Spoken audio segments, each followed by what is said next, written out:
My first Sure. quick answer is I wouldn't recommend that the average teen goes on social media to try to learn about them. Our relationships are actually our best mechanism for understanding ourselves. It's like, oh my gosh, I'm being bombarded by all of these messages. There are so many red flags. It's much easier for us to see other people lying to themselves than it is to see in ourselves. I cheated on my test because the teacher didn't give us enough time to study. As soon as you start noticing yourself doing that, pause.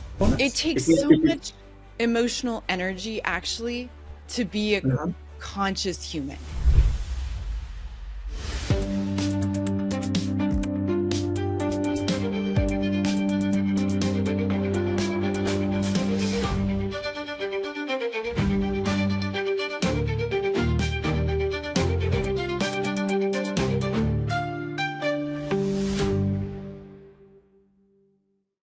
Knowing about ourselves. Let's say, for example, it's a person. Mhm. He or she wants to set her boundaries. She knows or he knows that he's got to fit in a society, and he's got to do it fast. She's got to be a good student. If she's young, she's got to be a good daughter. If she's a friend, she has friends, she's got to be a good friend. So she starts learning all of these traits, the different categorizations of everything.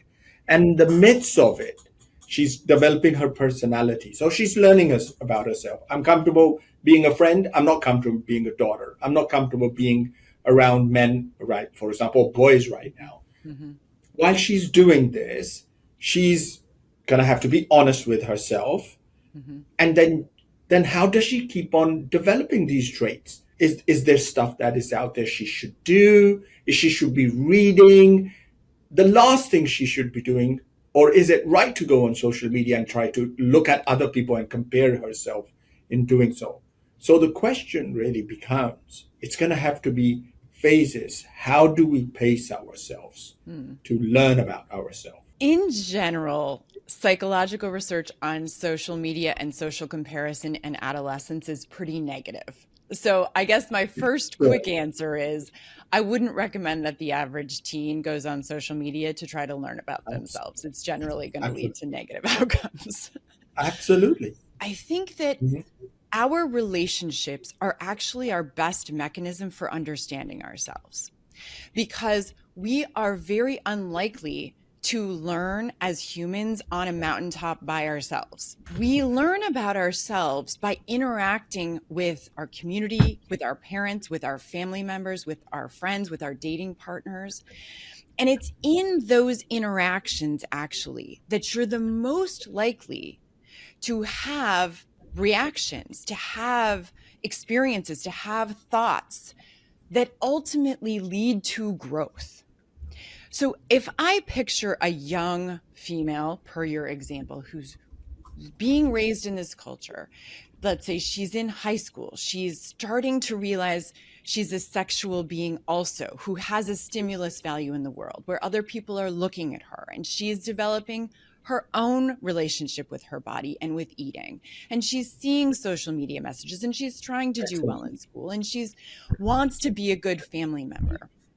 There's a lot of pressure in that, as you can hear, right? It's like, oh my gosh, I'm being bombarded by all of these messages, and I generally want to do well. Most kids, even if they're behaving badly, I would say, want to be good. They want to be loved. They want to be important. So the journey is accepting yourself as you are, that you are Hmm. on a lifelong journey of learning, and you Yeah. are going to make lots of mistakes.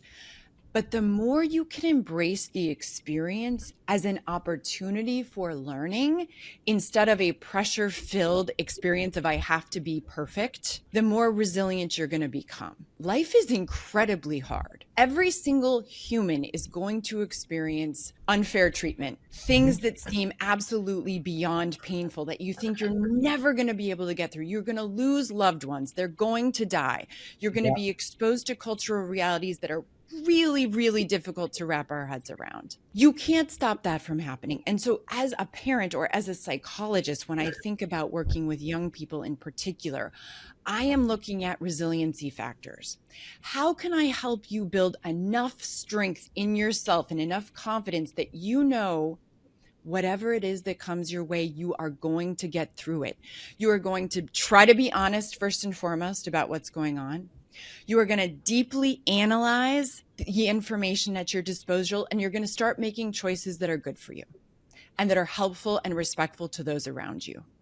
And the more you practice that, the easier it's going to get. That's brilliant. I think one of the things I, just by listening to you, learned is that when you are looking, when you start dipping in and looking for yourself, the building block is those relationships, those interactions. That's probably at the core of this self-realization, is how are you building relationship, how are you fostering, enhancing, learning from your mistakes, becoming more resilient as you go. And like you said, and you put it really brilliantly, it's a journey, Amir. It's not going to be it's not just a phase. It's just going to be part of that full journey when you develop that relationship. And as humans, we got to learn those relationships. Mm-hmm. Excellently put. And I think that gives us a starting point, or another starting point, I guess, which I'm going to ask the next question. You talk a lot about self-deception. You talk about the human mind and trying to understand it as we are building our self and those relationships around us. How do we work on knowing that, hey, this is I'm tricking myself, I'm fooling myself, this is not right? How do I recognize what's the red flags, and sort of what's your insight about that? There are so many red flags that, as a psychologist who specializes in this area, are very evident to me that Sure. people can actually watch out for in themselves. The first thing I want to make very clear is that it's much easier for us to see other people lying to themselves than it is to see in ourselves. Very interesting. So True. many of you out there listening would think, oh, yes, I see it. There are so many defense mechanisms that you can even hear in people's verbiage. Things like denial.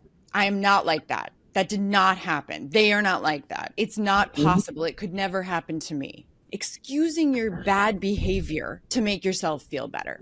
Well, I cheated on my test because the teacher didn't give us enough time to study. All of these Classic. are versions of distorting reality that stem from a desire to protect ourselves, to protect our ego, this kind of core.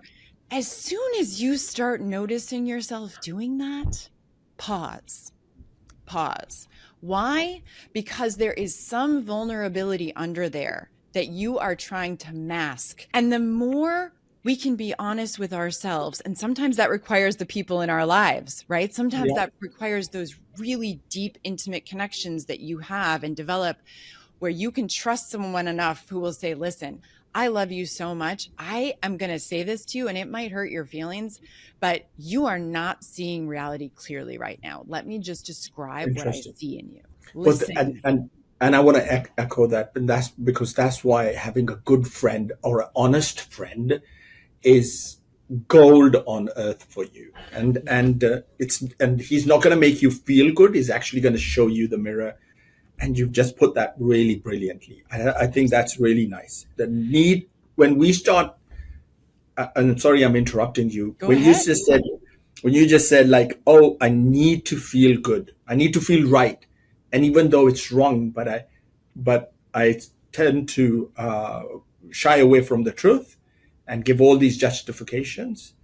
Um, that's a big red flagger, and that's Big red. absolutely right. But then we don't want to address it a lot of times. On It us, takes so much emotional energy actually to be a uh-huh. conscious human, to be a deliberate person who wants to really know yourself. Being authentic is incredibly hard. It sort of relates to the famous saying, ignorance is bliss. I got to tell you, ignorance really is bliss a lot of the time, because as Hmm. soon as you acknowledge a painful reality, you are now Right. psychologically more responsible for the consequences of it. What a remarkable journey we've just experienced together. The path to health isn't always straight, but it's always worth the effort. I hope today's conversation inspired you to take the next step in your wellness journey, armed with new knowledge and a fresh perspective. If today's episode left you inspired, share it with people, someone who need to hear this. Give us a thumbs up and your opinion. Keep exploring, keep evolving, and we'll see you in the next episode of Khan Clinics.